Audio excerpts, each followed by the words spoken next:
إن الحمد لله نحمده ونستعينه ونستغفره ونعوذ بالله من شرور أنفسنا ومن سيئات أعمالنا من يهده الله فلا مضل له ومن يضلل فلا هادي له وأشهد أن لا إله إلا الله وحده لا شريك له وأشهد أن محمدا عبده ورسوله أرسله بالحق بشيرا ونذيرا وداعيا إلى الله بإذنه وسراجا منيرا يا أيها الذين آمنوا اتقوا الله حق تقاته ولا تموتن إلا وأنتم مسلمون يا أيها الناس اتقوا ربكم الذي خلقكم من نفس واحدة وخلق منها زوجها وبث منهما رجالا كثيرا ونساء واتقوا الله الذي تساءلون به والأرحام إن الله كان عليكم رقيبا يا أيها الذين آمنوا اتقوا الله وقولوا قولا سديدا يصلح لكم أعمالكم ويغفر لكم ذنوبكم ومن يطع الله ورسوله فقد فاز فوزا عظيما أما بعد فإن خير الحديث كتاب الله وخير الهدي هدي محمد صلى الله عليه وسلم وشر الأمور محدثاتها وكل محدثة بدعة وكل بدعة ضلالة وكل ضلالة في النار أعوذ بالله من الشيطان الرجيم بسم الله الرحمن الرحيم يعلموا أنما الحياة الدنيا لعب ولهو وزينة وتفاخر بينكم وتكاثر في الأموال والأولاد كمثل غيث أعجب الكفار نباته ثم يهيج فتراه مصفرا ثم يكون حطاما وفي الآخرة عذاب شديد ومغفرة من الله ورضوان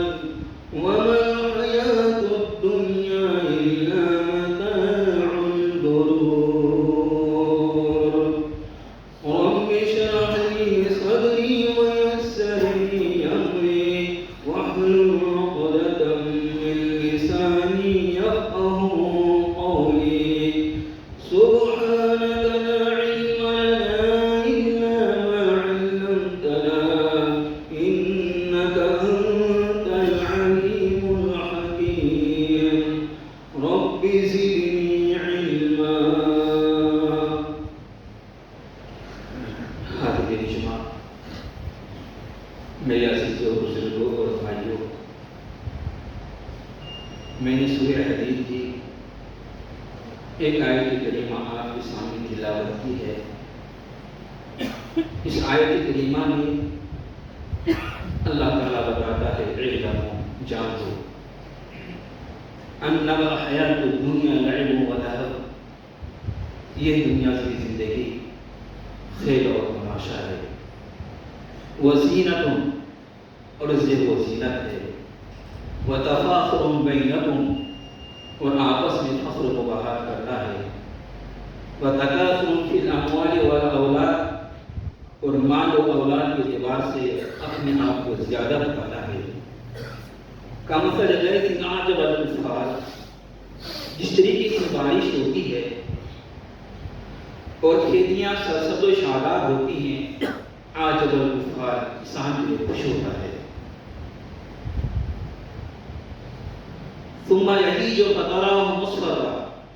پھر جب خشکی آتی ہے تو تم اس کو زرد دیکھتے ہو۔ ثم یکون حطاما، پھر اللہ رب العالمین اس کو چورا چورا بنا دیتا ہے۔ وفی الآخرۃ عذاب شدید، اور آخرت میں سخت جو ہے عذاب ہے۔ ومغفرۃ من اللہ ورضوان، اور اللہ کی بخشش اور مغفرت اور رضامندی ان لوگوں کے لیے ہے جو لوگ اس دنیا میں کو سب کچھ نہیں سمجھتے۔ وما الحیات الدنیا الا متاع الغرور، اور دنیا میں زندگی سوائے دھوکہ کی پونچی کے اور کچھ نہیں۔ میرے بھائیوں، در حقیقت یہ جو زندگی ہمیں ملی ہے، اس زندگی کی تیاری کرنے کے لیے جو زندگی ہمیشہ کی زندگی ہے، جو زندگی لافانی زندگی ہے، جو زندگی ختم ہونے والی نہیں ہے، اسی زندگی کی تیاری کرنے کے لیے اللہ رب العالمین نے ہمیں یہ زندگی دی ہے۔ میرے بھائی، وہ زندگی کیسی ہوگی؟ جناب محمد رسول اللہ صلی اللہ علیہ وسلم نے حدیث پاک کے اندر بیان فرمایا، مسلم شریف کی روایت ہے کہ اللہ کے رسول نے فرمایا، ایک وہ آدمی ہوگا جن کو اس دنیا میں دنیا کی ساری نعمتیں میسر ہیں، سکون کی زندگی ہے، خوشگوار ماحول میں اپنی زندگی گزارتا ہے، پرسکون زندگی ہے، اس کو ایک لمحہ کے لیے جہنم میں گوتا لگایا جائے گا اور نکال کر کے پوچھا جائے گا کہ بھلا مانوس بتاؤ تو صحیح تم نے اپنے آپ کو کیسا پایا؟ وہ کہے گا کہ ایک گھڑی، ایک لمحہ جہنم میں گزارنے کے بعد ایسا لگتا ہے کہ ہمیں کبھی بھی سکھ نصیب نہیں ہوا، ایسا لگتا ہے کہ پوری زندگی تلخیوں میں، مصیبتوں میں، دکھوں میں ہماری گزری ہے۔ ایک وہ آدمی ہوگا جو اس دنیا میں پریشان حال رہا، نہ کھانے کا ٹھکانہ، نہ پینے کا ٹھکانہ، نہ پہننے کا ٹھکانہ، یعنی پوری زندگی ان کی تلخی میں گزری ہے، مصیبتوں میں گزری ہے۔ اس کو ایک لمحہ کے لیے جنت کے اندر گوتا لگایا جائے گا اور نکال کر کے پوچھا جائے گا کہ بھلا بتا تو نے اپنے آپ کو کیسا پایا؟ وہ کہے گا کہ یار تھوڑی ہی دیر جنت میں گزارنے کے بعد دنیا کی ساری مصیبتیں بھی ختم ہو گئی، میں جانتا ہی نہیں کہ مصیبت کیا چیز ہے۔ ایسا لگتا ہے کہ میری زندگی سکون کی زندگی تھی، آرام کی زندگی تھی، پرسکون زندگی تھی، خوشگوار زندگی تھی۔ وہ آدمی اعتراف کرے گا۔ میرے بھائیوں، بالکل ہو بہو اسی طریقے سے جس طریقے سے ایک کسان ہوتا ہے، کسان ہل جوتتا ہے، زمین کو ہلکا کرتا ہے، زمین کو بیج کو بوٹ کرنے کے لیے آمادہ کرتا ہے، تیار کرتا ہے، پھر اس میں جو ہے بیج ڈالتا ہے، پھر پودے نکلتے ہیں، پھر اس کے بعد آہستہ آہستہ آہستہ پھر پتیاں آتی ہیں، اس کے بعد تناور ہوتا ہے، پھلدار ہوتا ہے، پھر اس کے بعد دلاجات ایسی طریقے سے وہ پھل جو اس میں لگتے ہیں پکتے ہیں، اور ایسی صورت میں وہ آدمی جس نے محنت کیا ہوگا اس کو توڑ کر کے لاتا ہے اور اپنے بچوں کو کھلاتا اور پلاتا ہے۔ لیکن وہ آدمی جو کھیت رہنے کے باوجود اس نے کھیت کو آمادہ نہیں کیا، کھیت کو تیار نہیں کیا، بیج قبول کرنے کے برابر نہیں کیا اور نہ اس میں بیج ڈالا، تو ظاہر سی بات ہے اس کے کھیت میں نہ پودے پیدا ہوں گے اور نہ پھر پتیاں آئیں گی اور نہ وہ تناور بنیں گے اور نہ پھل پکڑے گا اور نہ ہی پکے گا اور نہ گھر میں لائے گا۔ ایسی صورت میں وہ خود بھی اور ان کے بچے بھی کافی افسوس منیں گے، کافی افسوس منیں گے کہ کاش اگر اسی طریقے سے میں بھی محنت کیا ہوگا اور کھیت کو آمادہ کیا ہوگا، بیج قبول کرنے کے لائق بنایا ہوگا اور بیج ڈالا ہوگا، تو جس طریقے سے آج وہ اپنے پھل کو اتار کر کے لا رہے ہیں اور اپنے بچوں کو کھلاتے اور پلاتے ہیں، میں بھی اسی طریقے سے کھلاتا پلاتا، لیکن افسوس کہ میں نے ایسا نہیں کیا۔ میرے بھائیوں، یہی مثال ہے کہ اللہ تعالیٰ نے ہمیں یہ زندگی دی ہے. یہ جو زندگی دی ہے اس کو کارآمد بنانے کی جو کوشش کریں. اس زندگی میں نیک اعمال کرنے کی کوشش کریں, فرائض کا بھی اہتمام کریں, واجبات کا اہتمام کریں, نوافل کا بھی اہتمام کریں. میرے بزرگوں اور بھائیوں, بڑی افسوس کے ساتھ بھی یہ کہنا پڑتا ہے کہ آدمی فوراً سلام پھیرا اور موبائل ہاتھ میں لے لیتا ہے, نہ تسبیح ہے, نہ ذکر ہے, نہ اذکار ہے, نہ سنت ہے, کچھ نہیں. فوراً اپنے ہاتھ میں موبائل لیتا ہے اور پھر دیکھنا چالو ہو جاتا ہے, میسج کرنا جو ہے چالو ہو جاتا ہے. ہونا تو یہ چاہیے وہ دعا کی قبولیت کا وقت ہوتا ہے. آپ نماز سے فارغ ہوئے ہیں اور ایسی صورت میں آپ موبائل لے کر کے دیکھیں گے. میرے بزرگوں اور بھائیوں, ہونا چاہیے کہ اللہ کے رسول صلی اللہ علیہ وسلم نے جو طریقہ بتایا ہے اور جو دعائیں بتائی ہیں اور جن سنتوں کا ہمیں اہتمام کرنے کا حکم دیا ہے, ان سنتوں کا ہم اہتمام کرتے. میرے بزرگوں اور بھائیوں, بہت سارے لوگ ایسے ہوتے ہیں کہ نماز سے فارغ ہوئے فوراً اٹھتے ہیں, ڈانٹتے پھانکتے جو باہر نکل جاتے ہیں. ہونا تو یہ چاہیے کہ اگر آپ کو معمول ہے کہ گھر میں آپ سنت پڑھتے ہیں تو ٹھیک ہے, اگر نہیں ہے تو کہیں مسجد میں پڑھ کر کے جو ہے آپ جائیں. لیکن بہت ایسے کم لوگ ہوتے ہیں جو اپنی دکان میں یا اپنے گھر میں جا کر کے یہ سنت کا اہتمام کرتے ہیں. بہت کم لوگ ہوتے ہیں. پھر ایسا کیا ضرورت پڑ جاتی ہے کہ ہم جو فوراً مسجد سے اٹھتے ہی فوراً بھاگنے کی کوشش کرتے ہیں. ہونا تو یہ چاہیے کہ اللہ کے رسول صلی اللہ علیہ وسلم نے جو ہمیں طریقہ بتایا ہے اس طریقے سے اپنی زندگی کو گزاریں, ذکر و اذکار کا اہتمام کریں, اسی طریقے سے سنتوں کا بھی اہتمام کریں, تو وہ زندگی ہمارے لیے آسان ہوگی. ورنہ نامہ اعمال ہمارا خالی ہوگا. اس دن اللہ رب العالمین ساری چیزوں کو آپ کے سامنے پیش کر دے گا, آپ کے نامہ اعمال کو پیش کرے گا. اس دن اگر آپ کا افسوس ملیں گے اور کہیں گے یا ویلتا ما لهذا الكتاب لا يغادر صغيرة ولا كبيرة, یہ کیسے عمل نامہ ہے, یہ کیسی کتاب ہے جس نے چھوٹی بڑی کوئی چیز چھوڑی ہی نہیں, ساری چیزوں کا احاطہ کیے ہوئے ہیں. وَوَجَدُوا مَا عَمِلُوا حَاضِرًا, جو کچھ بھی اس نے عمل کیا ہوگا ساری چیزوں کو اپنے سامنے پائے گا. وَلَا يَظْلِمُ رَبُّكَ أَحَدًا, اللہ رب العالمین کسی پر بھی ظلم و زیادتی نہیں کرے گا. جو کچھ بھی آپ نے ذکر و اذکار کیا ہوگا, جو بھی آپ نے نوافل کا اہتمام کیا ہوگا, فرائض کی پابندی کیے ہوں گے, اسی طریقے سے واجبات کا آپ نے اہتمام کیا ہوگا, ان ساری چیزوں کو اپنی نامہ میں پائے گا. اس لیے ضرورت اس بات کی ہے کہ موبائل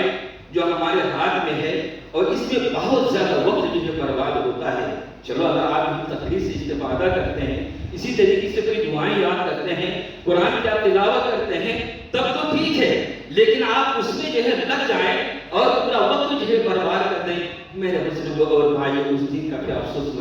ملنے سے پہلے اپنا محاسبہ کریں اور ذکر و اذکار کرتے رہیں, اپنی زبان کو ذکر اذکار کے کلمات سے جو ہے تر کرتے رہیں. میرے بھائیوں, وہ زندگی کیسی ہوگی جس زندگی کی تیاری کرنے کے لیے اللہ تعالیٰ نے یہ زندگی ہمیں دی ہے. اللہ نے فرمایا کلما نضجت جلودہم بدلناہم جلودا غیرہا لیذوقوا العذاب. یہ چمڑی جو آپ کے بدن میں ہے, جو اللہ تعالیٰ نے ایک کور بنایا ہے, اگر اللہ رب العالمین اس چمڑی کو اوپر میں ڈالا نہیں ہوتا تو یہ گوشت, یہ ہڈیاں کہیں اونچی کہیں نیچی, عجیب سی کیفیت ہوتی ہے ہماری, عجیب سی کیفیت ہوتی, انسان دیکھنے کے لائق نہیں ہوتا. لیکن اللہ تعالیٰ نے جو کور چلایا ہے چمڑی کی شکل میں نا, یہ خوبصورتی کے طور پر ہے. اللہ تعالیٰ نے اس کے ذریعے سے آپ کو خوبصورت بنا دیا ہے. لیکن اللہ تعالیٰ قرآن مجید کے اندر بیان فرماتا ہے کہ یہ چمڑی گلا دی جائے گی اور وہ اس لیے ہوگا کہ ذوقوا العذاب, تاکہ آپ عذاب کو چکھیں. آج جب راستہ چلتے ہیں, کہیں اگر ناخن میں ٹھوکر لگ جاتا ہے, فوراً آدمی بے ساختہ ٹھکار ہوتا ہے, پریشان ہو جاتا ہے. ایک ناخن اکھڑنے کی وجہ سے اس تکلیف کو برداشت نہیں کر پاتے, تو ذرا سوچے کہ پورے بدن کے چمڑے ہی کو اللہ رب العالمین جو گلا دے گا, اس وقت ہماری کیا حالت ہوگی. آج انسان یہ سوچتا ہے چلو یار اس دنیا میں اگر کوئی مصیبت آتی ہے, پریشانی آتی ہے, دقتوں کا سامنا کرنا پڑتا ہے, تو آدمی کہتا ہے کہ چلو آج کون سا ہمیں اس دنیا میں رہنا ہے. 4 دن اچھے گزر گئے, 4 دن برے گزر جائیں گے, ایک دن موت آئے گی, کام تمام ہو جائے گا, اس دنیا کو چھوڑ کر کے چلے جائیں گے. لیکن وہاں کہاں جائیں گے؟ اللہ رب العالمین کا حکم ہوگا موت کو پکڑ کر کے لاؤ, موت کو پکڑ کر کے لایا جائے گا. بچڑے کی شکل میں، اور جنت اور جہنم کے بیچ میں اس کو ذبح کر دیا جائے گا اور کہا جائے گا جنتیوں تم جنت میں رہو اور جہنمیوں تم جہنم میں رہو، اب تم پر موت نہیں آنے والی۔ یعنی وہ آس، امیدیں، وہ تمنائیں سب کے سب دھری رہ جائیں گی، اب کچھ نہیں کر سکتے۔ اس لیے میرے رسول اور بھائی اس زندگی کی تیاری کریں، اللہ تعالیٰ نے ہمیں یہ موقع دیا ہے۔ حدیث پاک کے اندر آتا ہے کہ اللہ کے رسول علیہ السلام نے فرمایا کل قیامت کے دن جو سب سے ہلکا عذاب دیا جائے گا وہ ابو طالب کو ہوگا، اور سب سے ہلکا عذاب کیوں ہوگا کہ آگ کی جوتیاں پہنائی جائیں گی اور جس کی وجہ سے آپ کا دماغ دھڑک رہا ہوگا، کھولتا ہوگا۔ چولہا پر انڈی کے رکھ دیجئے اور آگ جلا دیجئے اور تیل رکھ دیجئے، تو کس طریقے سے وہ کھولتا ہے اسی طریقے سے آپ کا مغز اور دماغ جو ہے کھولے گا، اور یہ وہ آدمی سوچے گا مجھے سب سے زیادہ بھاری عذاب دیا جا رہا ہے، لیکن سب سے بھاری عذاب نہیں ہوگا، اللہ کا رسول فرماتے ہیں کہ سب سے ہلکا عذاب ہوگا۔ اسی زندگی کی تیاری کرنے کے لیے اللہ تعالیٰ نے ہمیں یہ موقع دیا ہے میرے بھائی۔ اس دن انسان چیخے گا، کہے گا یار تو نے جہنم کے اندر ڈال تو دیا ہے، کھانا تو دے دے۔ اللہ فرماتا ہے اِنَّ شَجَرَتَ الزَّقُّومِ طَعَامُ الْأَثِيمِ، جھاڑیاں زقوم جو ہے کھانے کے لیے دیا جائے گا،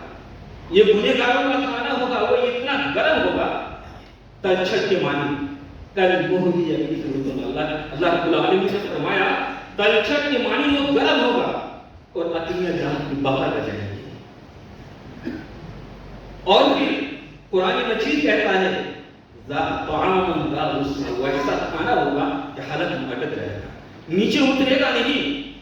ایسی صورت میں آپ چیخے گا، چلائے گا، کہے گا یار تو نے کھانا بھی دیا ایسا تو جو گلے میں اٹکا ہوا ہے اتر نہیں رہا ہے۔ ظاہر سی بات جب کھانا جھاڑیاں ہوگی زخم ہوگا تو وہ کہاں سے نیچے جائے گا، تو ایسی صورت میں پانی کے لیے چیخے گا، چتکارے گا انسان اور کہے گا رب العالمین مجھے پانی دیا جائے۔ میرے بھائی پانی تو دیا جائے گا، لیکن وہ پانی کیسا ہوگا؟ سورہ کہف کی اگر آپ نے تلاوت کیا ہے ابھی اور سمجھ کر کے کیا ہے تو وہ آیت آپ کے نظروں سے گزری ہے، ان یستغیثوا یغاثوا بماء کالمہل یشوی الوجوہ۔ اس آدمی کے اوپر فریاد اسی کی جائے گی ایسے پانی سے، وہ اتنا کھولتا ہوگا، اتنا گرم پانی ہوگا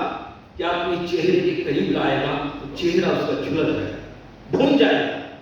یشوی الوجوہ، چہرہ ہی بگاڑ دے گا، کہے گا بئس الشراب وساءت مرتفقا، یقیناً اس کا پینا بھی برا ہے، اس کا ٹھکانہ بھی برا ہے۔ میرے بھائیوں آج یہ پانی اللہ رب العالمین کی بہت بڑی نعمت ہے، اور اس پانی کو ہم استعمال کرتے ہیں ہمیں احساس نہیں ہوتا۔ ذرا ان ملکوں میں جائیے جہاں پانی کی قلت ہے، لوگ اس طریقے سے پریشان ہیں۔ آج آدمی کوئی کولر کا پانی پیتا ہے، کوئی فریج کا پانی پیتا ہے، اسی طریقے سے کوئی مٹکے کا پانی پیتا ہے، کوئی نل چلا کر کے پانی نکال کر کے جو ہے پیتا ہے، لیکن پیتا ضرور ہے۔ اس دن یہ جہنمی چیخیں گے اور کہیں گے یار پانی دے، لیکن وہ اتنا گرم اور کھولتا ہوا پانی دیا جائے گا اس کا چہرہ جو بھون جائے گا۔ میرے بھائیوں جنتی جہنمی جنتیوں کو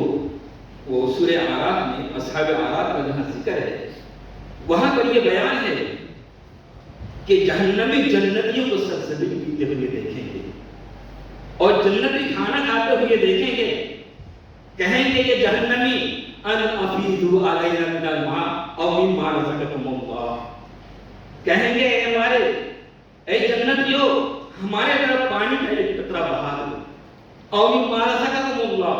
یا اللہ نے جو تمہیں روزی دیا ہے ان میں سے کچھ ہمیں دے دو، یعنی پانی دے دو اور اسی طریقے سے کھانا بھی دے دو۔ لیکن وہ جنتی کہیں گے قالوا ان اللہ حرمهما علی الکافرین،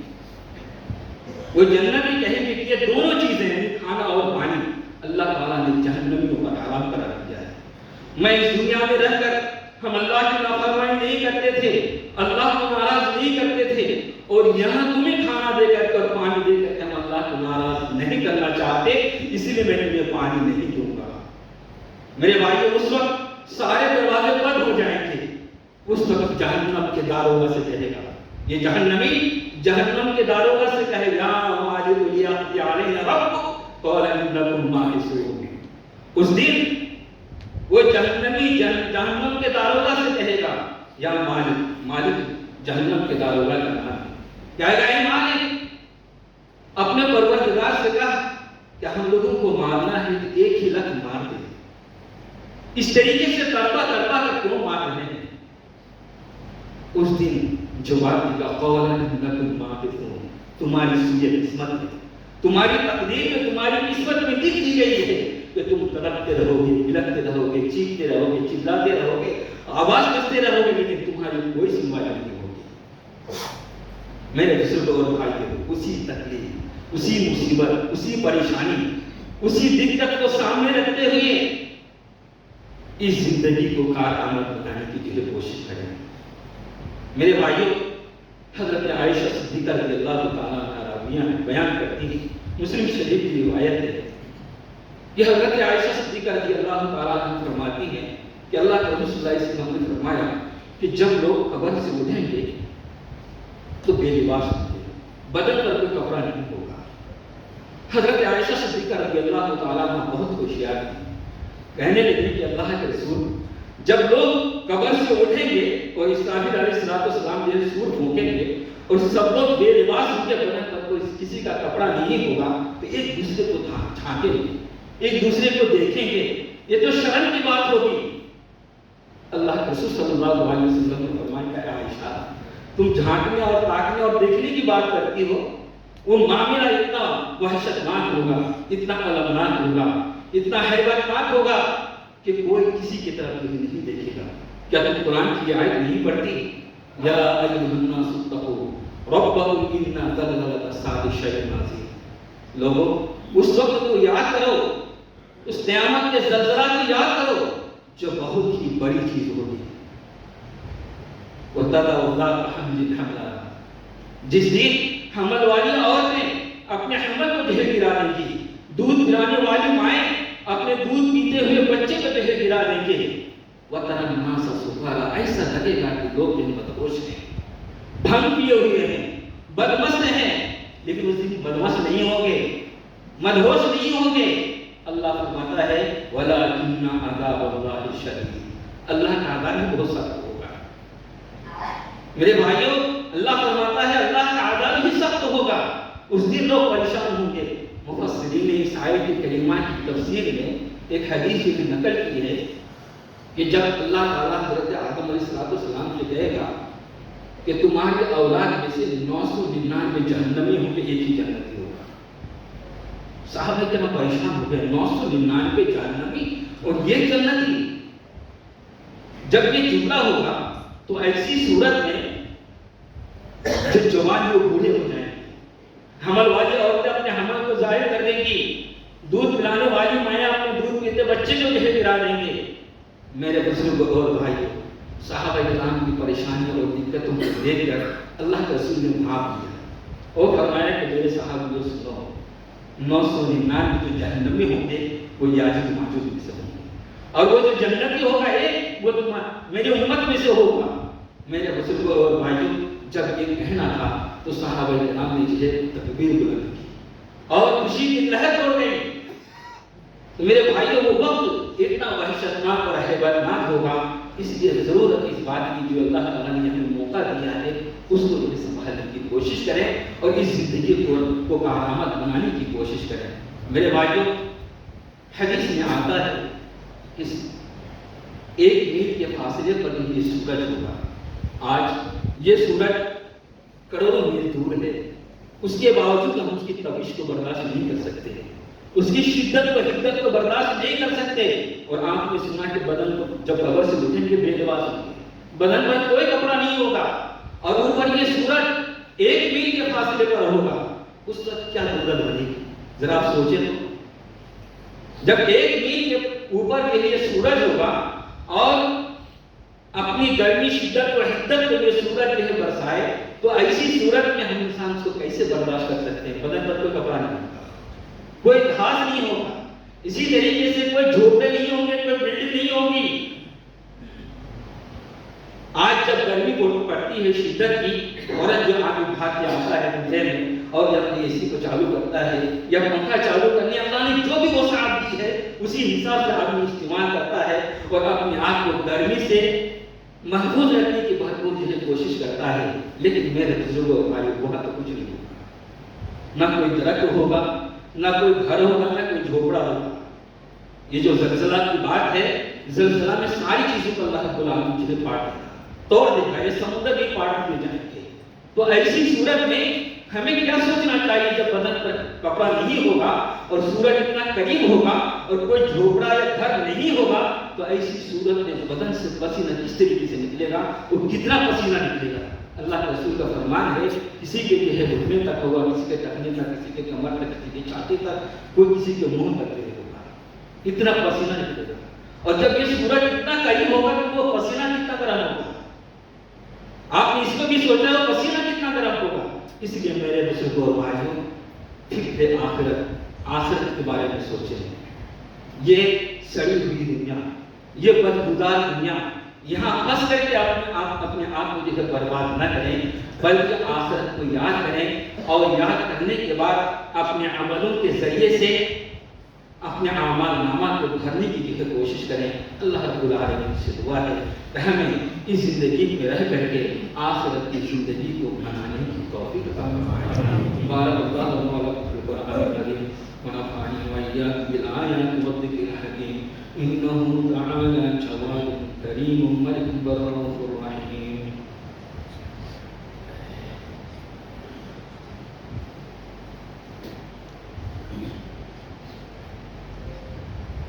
إن الحمد لله نحمده ونستعينه ونستغفره ونعوذ بالله من شرور أنفسنا ومن سيئات أعمالنا، من يهده الله فلا مضل له ومن يضلل فلا هادي له، وأشهد أن لا إله إلا الله وحده لا شريك له، وأشهد أن محمدا عبده ورسوله، أما بعد،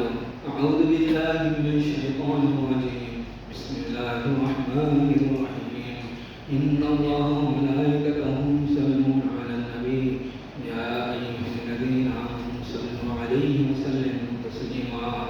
اللهم صل على محمد وعلى